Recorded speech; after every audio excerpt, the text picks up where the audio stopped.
नहीं होंगे तो जो पंजाब का हर्ष हुआ वो पूरे देश का हर्ष होगा। आंदोलन वाले हैं, हम अपना आंदोलन करके पूरे देश में अपनी बात कहते हैं। और आंदोलन का, दिल्ली आंदोलन का ये रहा कि प्रधानमंत्री कहीं खड़ा होगा तो किसान का नाम लेगा, कोई स्टेट का मुख्यमंत्री खड़ा होगा तो किसान का लेगा। हमने किसानों को आवाज दी।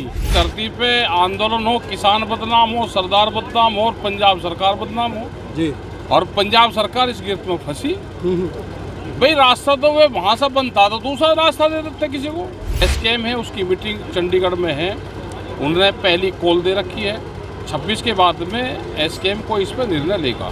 बाजार समिति उसको बोलते हैं, वे बिल्कुल बंद है। और आज ये है कि व्यापारी वहाँ से बड़े बड़े गोदाम बना रखे, सस्ते में फसल खरीदता है और बाहर उसको बेचता है। ट्रैक्टर को, ट्रॉली को अपने घर में लेकर गए तो वो लेकर गए या किसी ने खड़े करे, उसका स्पष्टीकरण उनको देना चाहिए।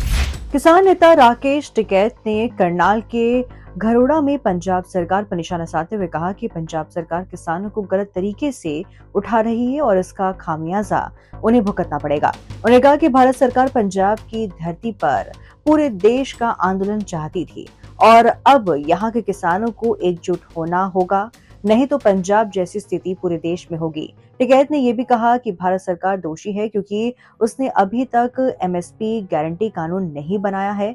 उन्होंने हरियाणा सरकार के दावे को झूठा बताया कि वो 24 फसलों पर एमएसपी देती है।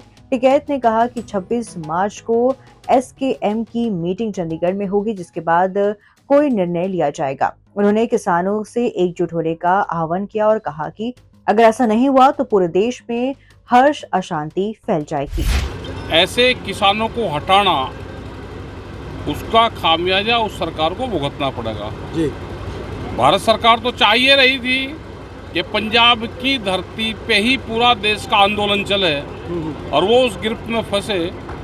उनको माफी मांगनी चाहिए, तुरंत जितने किसान हमारे बंद हैं उनको रिहा करें जी।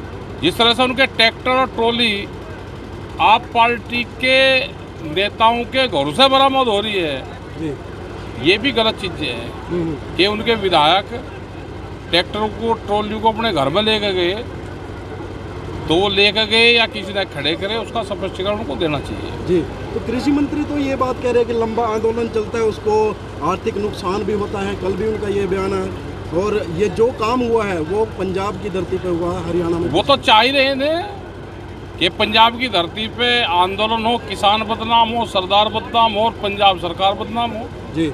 और पंजाब सरकार इस गिरफ्त में फंसी।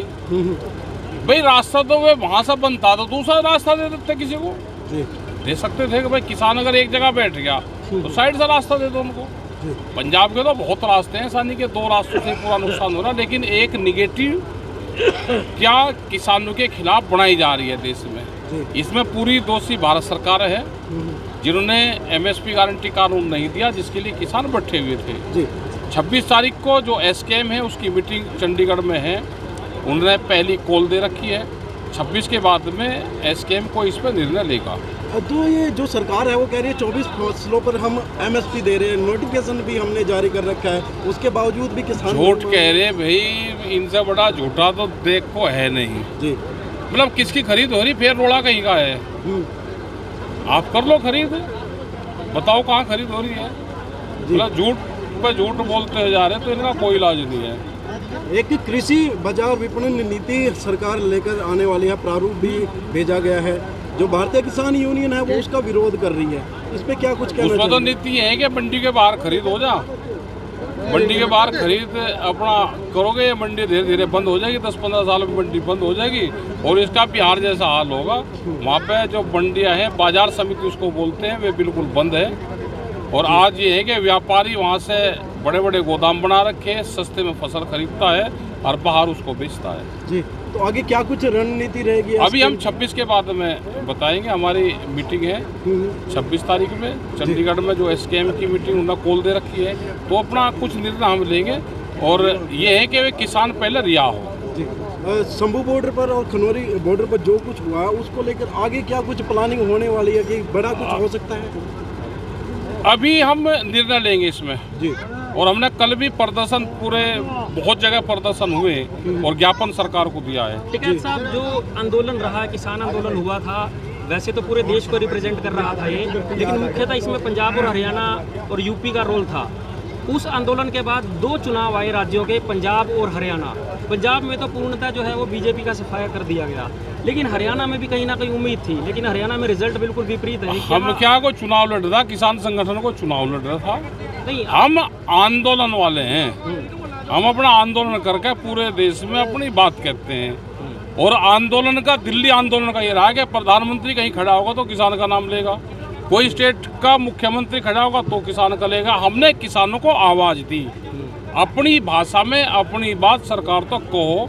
ये किसान संगठन ने, दिल्ली के 13 महीने के आंदोलन ने ये आवाज़ आम किसान को, मजदूर को, छात्र को और आंदोलनकारियों को ये आवाज़ दी। लेकिन 13 महीने में जो किसान गुट थे, अलग अलग जो संगठन थे, उनमें जो एकता थी, उनमें कहीं लगता है कि अब दोबारा कहीं ना कहीं ज़रूरत पड़ेगी, उसी जरूरत पड़ेगी। अगर इकट्ठे नहीं होंगे तो जो पंजाब का हर्ष हुआ वो पूरे देश का हर्ष होगा। अब सबको ज्ञान प्राप्त हो गया, तो ज्ञान का चुनाव लड़के भी हुआ और अलग अलग चल के भी हुआ। तो दोनों चीज़ों से सबक लेना चाहिए, चुनाव से भी दूर रहना चाहिए और अलग अलग कॉल भी नहीं देनी चाहिए।